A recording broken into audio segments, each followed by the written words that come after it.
Avec peu de passagers une fois de plus, le Melvan en provenance de Quiberon arrive sur l'île des Diques. Les professionnels du tourisme veulent oublier au plus vite le mois de juillet. Partis sous d'autres cieux, les vacanciers ne sont pas au rendez-vous. Déjà l'an dernier, c'était pas terrible, alors cette année, c'est une catastrophe.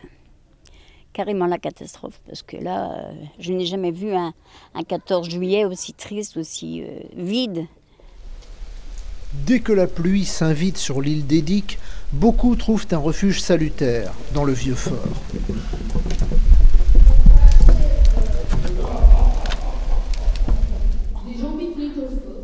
C'est la première fois en 35 ans que je viens déjeuner ici dans le fort des Diques, parce qu'effectivement il y avait la pluie. Ça fait 2 semaines qu'on a nos billets pour venir ici.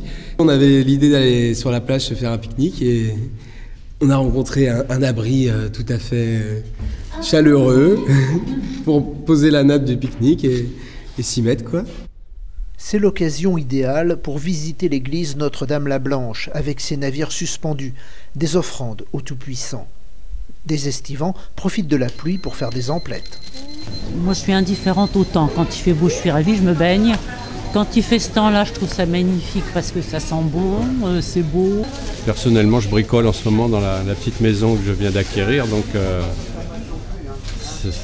enfermé sous la pluie ou sous le soleil, c'est pareil. Sinon, on peut rêver du lendemain que la plage sera libre, ensoleillée, la marée basse, aller pêcher un petit peu. Il faut rêver quand on est ici sur l'île.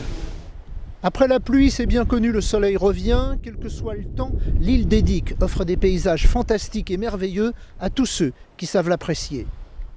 Le vacancier peut s'imaginer dans la peau d'un Robinson Crusoe seul au monde. Mais à tout instant, il se passe quelque chose, comme la visite des sauveteurs en mer.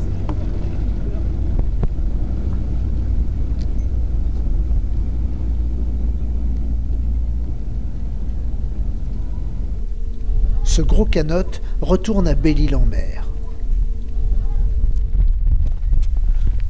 Le dernier bateau va bientôt repartir pour le continent et les adieux sont toujours déchirants et émouvants.